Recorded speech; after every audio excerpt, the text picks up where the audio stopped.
Welcome to Freya's Fairy Tales, where we believe fairy tales are both stories we enjoyed as children and something that we can achieve ourselves. Each week, we will talk to authors about their favorite fairy tales when they were kids, and their adventure to holding their very own fairy tale in their hands. At the end of each episode, we will finish off with a fairy tale or short story read as close to the original author's version as possible. I am your host, Freya Victoria. I'm an audiobook narrator that loves reading fairy tales, novels, and bringing stories to life through narration. I am also fascinated by talking to authors and learning about their why and how for creating their stories. We've included all of the links for today's author and our show in the show notes. Be sure to check out our website and sign up for our newsletter for the latest on the podcast. Today is part 2 of 2, where we are talking to M.L. Burns about her novels. After today, you will have heard about starting with text-based role-playing and moving into novels, overcoming writing challenges and imposter syndrome, listening to what your readers want, within reason, getting your book ready for release, working with author friends to cross-promote books, writing non-standard POVs, and the best advice she's received that you cannot edit a blank page. The Hourglass Keeper. Time has never been on Azahara's side. Exhausted from her relentless pursuit to break from the clutches of an obsessive god's curse, she has all but given up hope of freedom. Until Cade, a half-blood elf, saves her from certain death. They find themselves bound together by a force they could never have anticipated. As their journey unfolds, the upcoming conflict will test this newfound connection to prove it to be her salvation or her downfall. Amidst their growing bond, the realm teeters on the edge of destruction, due to the volatile shift of magic. While Cade is bound by duty to the king and his kingdom, Azahara struggles to maintain a delicate balance with the sands of time. Can she safeguard the lives she holds dear, or will the relentless tilting of the hourglass force her back to the beginning, resetting the cycle she has endured for the past 5 centuries? So, you are about to publish your book. It should be published by the time this comes out. What are your plans once? So, you said it's with ARC readers now. Mhm. Ideally, they're, going to review it and all of that stuff. So what are your plans as soon as the book launches? What are you doing to tell people about it? Well, I have never been a social media influencer at all. I am so awkward. But I have been doing my best to promote it on social media. I have a 3-year-old. I have a day job, so it's tough. But once the book is out, I will continue to promote it. But like I said, I have book 2 already written, and I've had virtual slippers thrown at me and said if this doesn't come out in the next couple of months, they'll come and find me. Thankfully, I'm in Spain. Oh, wait, I shouldn't say. No, I'm just kidding. Um, So you already said that, so, so ugh, ugh. um, but I don't know if you know Selena. I think Kyoko, I think is how you say her last name, Selena Cueco, from A Glass and Bones. That's her first book. I would probably know her I'm if I sure saw her somebody will. face. She wears the red lipstick. She's beautiful. Um, no, you would know her if you saw her. Mhm. I hope I'm saying her last name right. I'm probably not. Please don't It's come for probably me, that Selena. TikTok is like, you don't need to see these videos, and now I'll probably see her all the time because we're She's talking. amazing. Yeah. So, she just had her first book come out, and she's working on her second one, and I feel like and I was talking with her and my second book. Um, I feel like they're going to be twins, and I'm like, we've got to do something. So I'm really excited. Her and I are going to kind of bounce off our promos together, which is I'm very excited for that. So I think that is what's going to end up happening after I release my first book. So Okay. Yeah, so your book, you said it's coming out on November 30th. Mine's coming out the mm, 24th, so really close together. So yes, we're in the same boat of waiting for ARC readers and hoping the ARC readers like it. Now mine's half your size, so my people can get through it a little bit faster than your people. I'm struggling. I'm struggling. The people that have finished have been incredible. Some people have finished it within 24 hours, which I'm like, how? Come on, Yeah. how did you do that?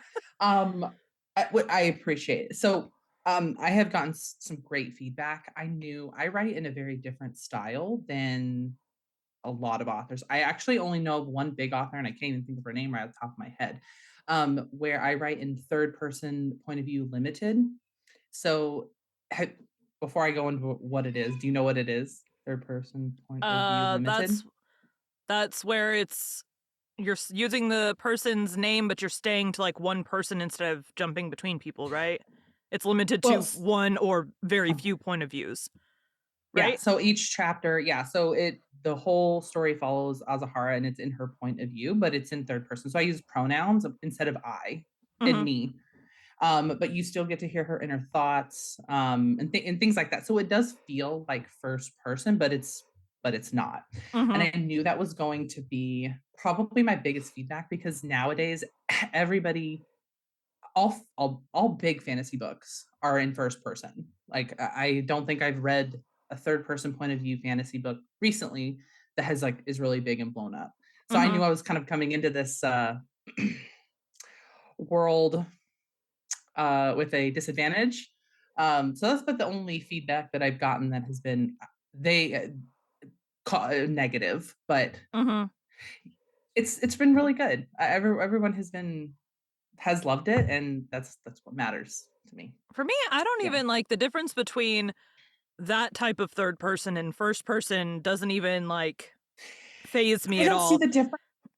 It's when you start People getting to the do. head hopping and then you're like, "Wait, who's who's who are we Right. whose head are we in right now?" That's when I have a problem. Yes. Yes. And we do have point of view swaps in all of the books. Um, but it's very clearly stated. It's very Mhm. clearly the chapters are like it's either Azahara's point of view or it's Kate's point of view. So Mhm. it's not there's no guessing here. There's Yeah, no I guessing. I narrated one that used like page break kind of things where it was like, there's some kind of a design between, but it would Mm-hmm. be like in the same chapter it would switch between mostly it was the main female and the main male, but then occasionally you'd get like, oh, that part of the story can only be told from this other person's perspective, so you'd get that other Yeah, person for like, a couple paragraphs, then it would switch back. Um got it. yeah, typically I've narrated a whole lot of fantasy, and I have narrated fantasy that was in third person POV. I couldn't tell you any of the names off the top of my head right now, but See? See, it's not very common, especially the limited. Mhm, But it's different. And I hope that I capture people with that. Like mhm. it's not like all the other fantasy books. What do they say? I'm not like all the other girls. I mean, and I think this is true for any POV that you're gonna write in, as long as it's done well, it's Exactly. okay. Yep. There are some that are harder to do well. What's the omniscient one where you like the all-knowing being over Oh, like, I can't yeah. even I imagine can't even having to write that. imagine. Nope. Yeah, No, I have I'd be no like, idea. "No." Nope. But I love first person, and I in book 2, there are dream sequences that are in first POV. Mhm, So I have nothing against it. I write that. I just my whole I'm like comfortable writing in that third person mhm. limited point of view. So I like reading in the first person point of view and third person. So I'm an all around. I like it all, just I like Azahara does. She likes it all. I write like I think, which is like first person POV and typically present tense, but I have journal Mhm. entries in my novels that are past tense. So those are that's Yeah. the weird switch up I get in mine is the present to the past tense suddenly. I think that's what I struggle with the most with first person point of view is I ca I always swap between the 2, and as I'm working on I'm gonna call it a novella until it's published in with 100,000 words. Um, it's all in first person because it's all It's a different novella fantasy. compared to my other books. For real, it will not be 150,000 words, I swear it. Please don't be. Okay. But I find myself struggling because I'm going back and forth and I'm like, okay, this is definitely why I don't write it. So I'll be like, oh, it's the wanted or something. And I'm like, wait, no, this needs to be wants, not wanted. Come on. Think about it, Melissa. Get it together. So Yeah, I think that's why I like third person limited. And I do the even writing mostly in first person present tense, I still do those swaps, and then pro writing aid's like, what are you doing? What are you doing? What are you doing? Is this now or then? Well, shit, I don't know And now. it's like in the same sentence you use past tense and present tense. And I'm like, oh, okay, because it more looks at like on a sentence by sentence basis as Mhm. opposed to the book as a whole. It's like even Yep. my editor caught the last journal entry in the book I had written in present tense, and she was like, "You realize this entire journal entry?" And so that was like the biggest part I had to edit. I had to go through this like 2 or 3 page long Oh journal no. entry and change it all to past tense. I'm like, Oh, oops. no. It's done now. It's Uh, correct. it's fixed now. That's what matters. Yes, That's what yes. matters. So, as a Oh, narrator, I do have to ask, are there any plans for audiobooks at some point? yes, there is. I would love, love, love, love.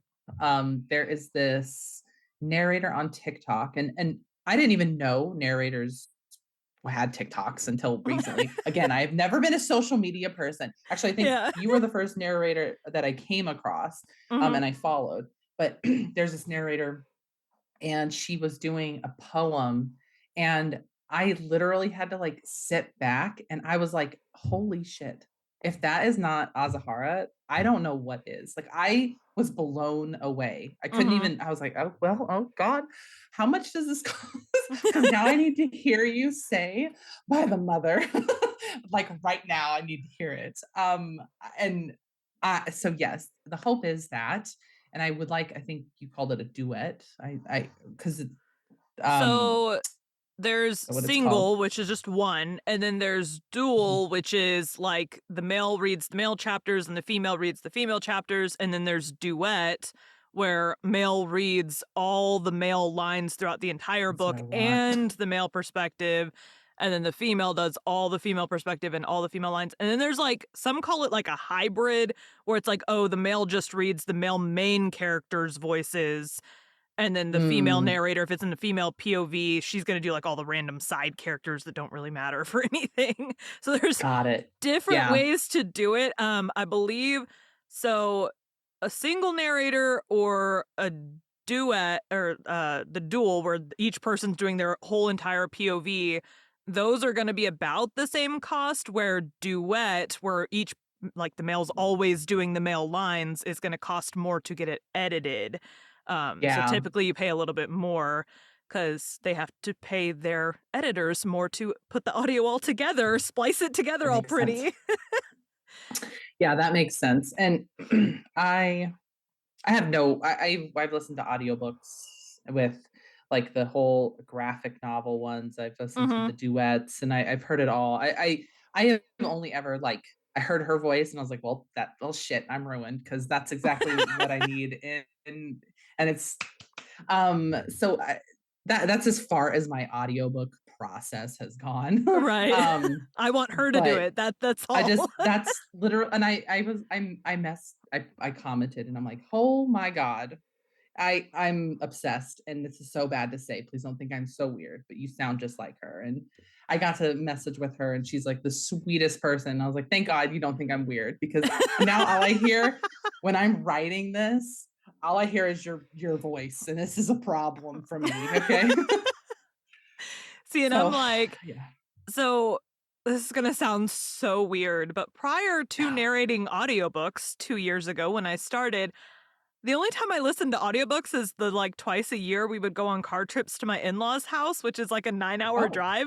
My husband listens to them a lot. I just didn't. So I start narrating audiobooks, not really having ever listened to a whole lot of audiobooks. Great, you just jump right So in. I love I it. jumped in. I jumped in. I listened to, I found on Audible, they have like a list of like the top female narrators of all time, Mhm. basically. And so I listened to like some of their stuff, but I had stumbled across Natalie Nodis on TikTok when I like discovered audiobook narrating. And so I listened to like some of her stuff, and then I listened to more and more and more of her stuff because I liked the way that she narrated. So I listened to her as I tried to like form my own style that I'm now in. So it's, Mhm. influenced by her, but clearly I'm not her, but like that's You have to have an influence. That's yeah, great. like it's got to come from somewhere cuz I mean, most narrators will tell you like they've used a bunch of coaches over time to get different Mhm. opinions and points of view. So I still listen to other female narrators. Like if I get I'm narrating a rom com right now. Well, Natalie does a whole lot of fantasy, so I'm Right. like, It's let's kinda listen to some yeah. female rom com narrators to figure that out. I did like a horror book at one point. It is really hard to find a female horror narrator that does character voices. Very hard to find that, but I found one. It took like 20 books to find one. There's a girl on TikTok that does horror ones too. I can't think I'm really horrible at names, so I'm not even gonna Well, attempt. most of what I But found, because typically when I'm trying to find an example for something, I try to go to like top rated audiobooks, not just yeah, like anybody's, because I want the ones that are really high rated because that usually means they knew what they were doing.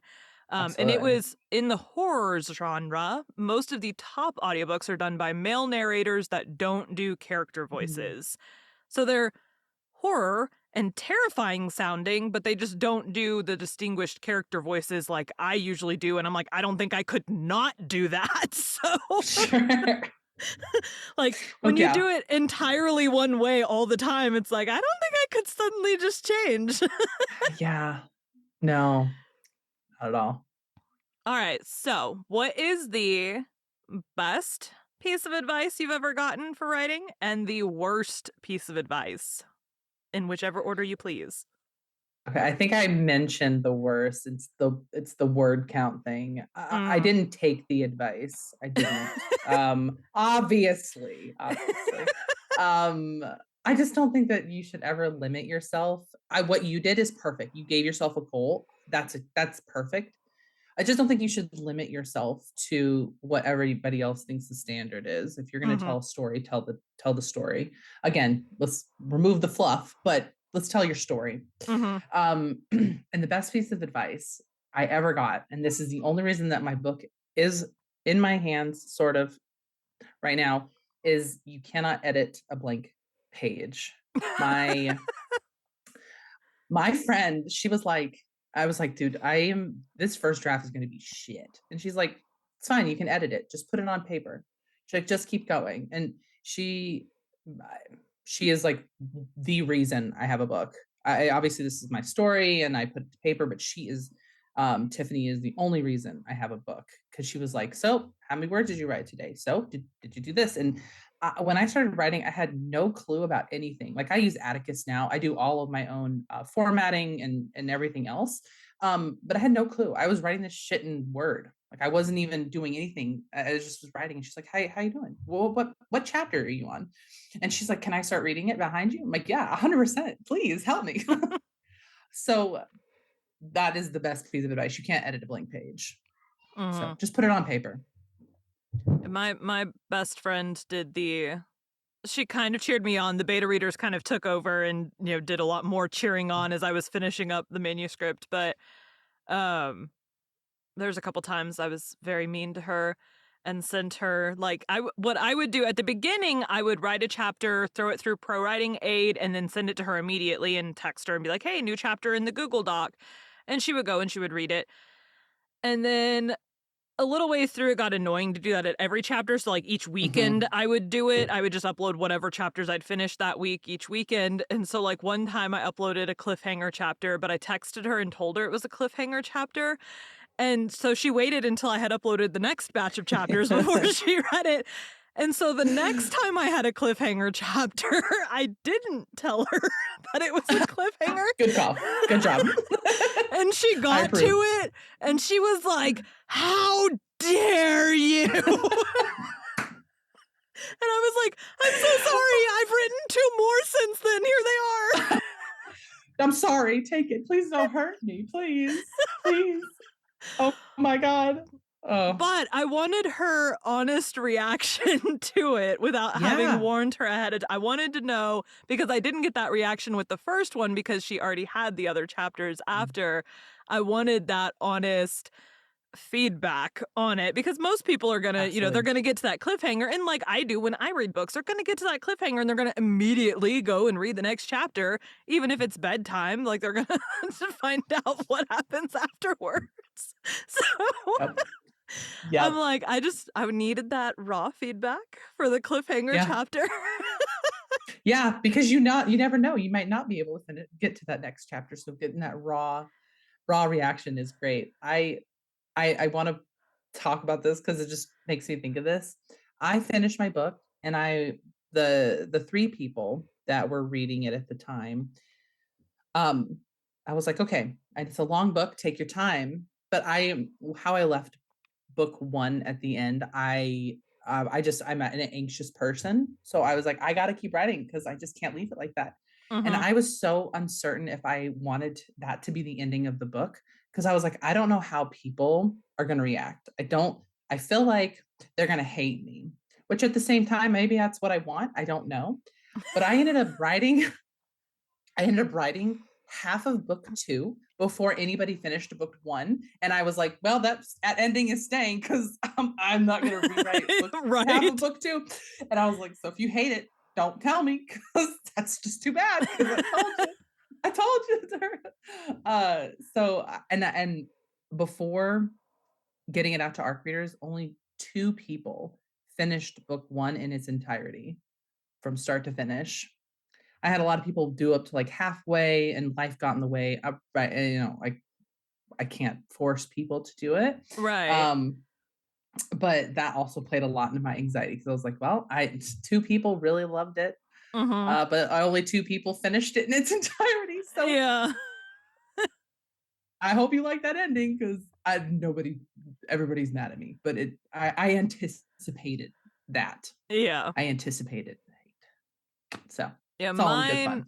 so because mine is like it's each book is a fairy tale retelling, but they're all connected together. So like the whole series has an overarching storyline to it. They're all tied together. You could not read the novellas and you're going to know the rest of the story with just the 4 novels, but That's cool. it's it's like interconnected.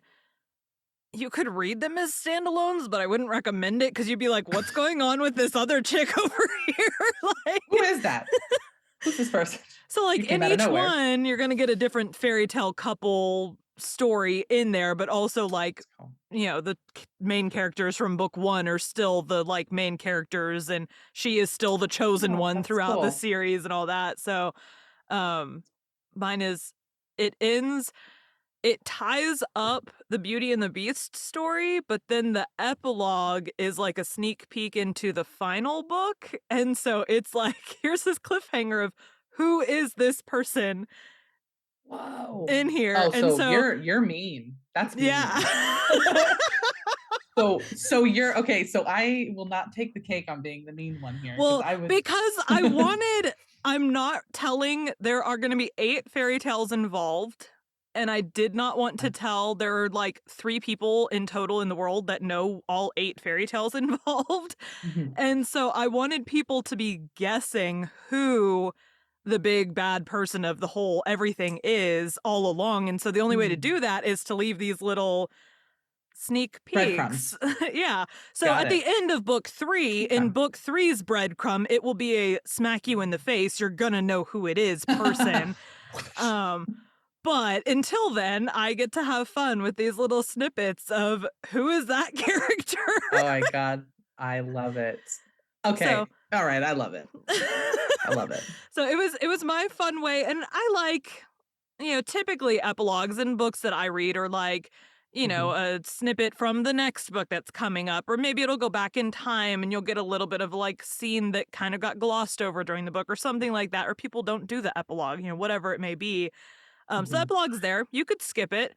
But when, people, when I'm big and famous and people are Yes. people are Yes. dropping their guesses and their reviews for who the big bad person is of the whole series, if you skip to the epilogue, you're gonna be like, "What are you talking about?" I love that. I think that's so great. I also it's exciting to see people being like, this person is bad or this person I believe that they're going to help and this I love it. I because this and we've had these stories in our head, and with only a couple people that we can share it with. Mhm. In my case, not very many. My husband's so tired of hearing me talk about these books. And so it's so nice, and I have such a good group of ARC readers that I've become really good friends with now. I didn't know them before, obviously. Mhm.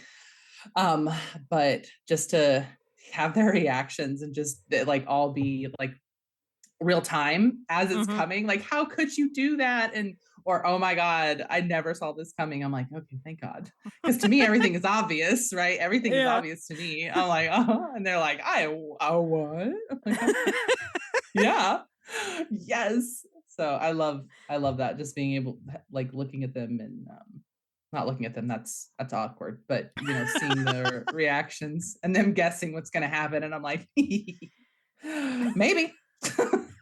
Maybe. Well, you have a good All rest right. of your Saturday. Thank you. Thank you. You too. Have Good a good luck. one. Thank you so much. This was so much fun. Thank you. Bye. Bye-bye. ML liked Mulan as she got older. Today we'll be reading The Queen of Heaven from the Chinese fairy book. Don't forget we're reading Les Morts d'Arthur, the story of King Arthur and of his noble knights of the Round Table on our Patreon. You can find the link in the show notes. The Queen of Heaven.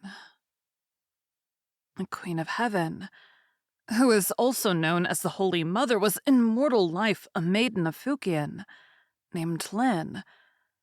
She was pure, reverential, and pious in her ways, and died at the age of 17. She shows her power on the seas, and for this reason the seamen worship her. When they are unexpectedly attacked by wind and waves, they call on her, and she is always ready to hear their pleas. There are many seamen in Fujian, and every year people are lost at sea. And because of this, most likely the Queen of Heaven took pity on the distress of her people during her lifetime on Earth. And since her thoughts are uninterruptedly turned toward aiding the drowning in their distress, she now appears frequently on the seas. In every ship that sails, a picture of the Queen of Heaven hangs in the cabin, and 3 paper talismans are also kept on shipboard. On the first, she is painted with crown and scepter. On the second, as a maiden in ordinary dress. And on the third, she is pictured with flowing hair, barefoot, standing with a sword in her hand. When the ship is in danger, the first talisman is burnt and help comes. But if this is of no avail, then the second and finally the third picture is burned. And if no help comes, then there is nothing more to be done. When seamen lose their course among wind and waves and darkling clouds, they pray devoutly to the Queen of Heaven. Then a red lantern appears on the face of the waters, and if they follow the lantern, they will win safe out of all danger. The Queen of Heaven may often be seen standing in the skies, dividing the wind with her sword. When she does this, the wind departs for the north and south, and the waves grow smooth. A wooden wand is always kept before her holy picture in the cabin. It often happens that the fish dragons play in the seas. There are 2 giant fish who spout up water against one another till the sun in the sky is obscured, and the seas are shrouded in profound darkness. And often, in the distance, one may see a bright opening in the darkness. If the ship holds a course straight for this opening, it will win through, and is suddenly floating in calm waters again. Looking back, one may see the 2 fishes still spouting water, and the ship will have passed directly beneath their jaws. But a storm is always near when the fish dragons swim. Therefore, it is well to burn paper or wool so that the dragons do not draw the ship down into the depths. Or the master of the wand may burn incense before the wand in the cabin. Then he must take the wand and swing it over the water 3 times in a circle. If he does so, the dragons will draw in their tails and disappear. When the ashes in the censer fly up into the air without any cause and are scattered about, it is a sign that great danger is threatening.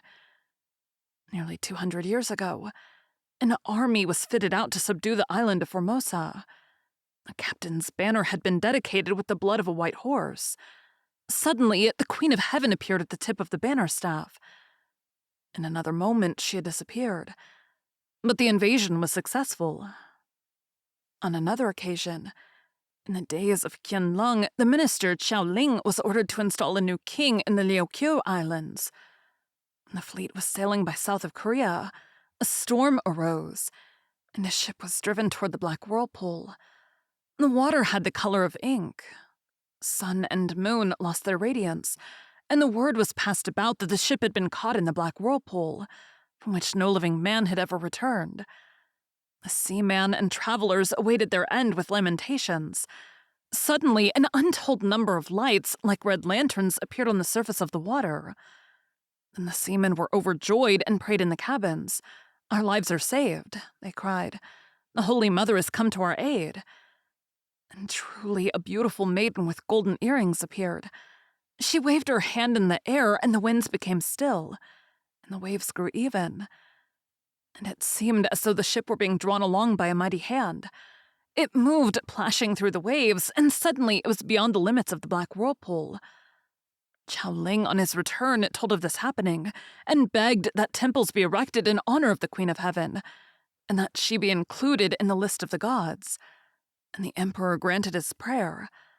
Since then, temples of the Queen of Heaven are to be found in all seaport towns, and her birthday is celebrated on the 8th day of the 4th month with spectacles and sacrifices. Thank you for joining Freya's Fairy Tales. Be sure to come back in the new year for Ennie's journey to holding her own fairy tale in her hands, and to hear one of her favorite fairy tales.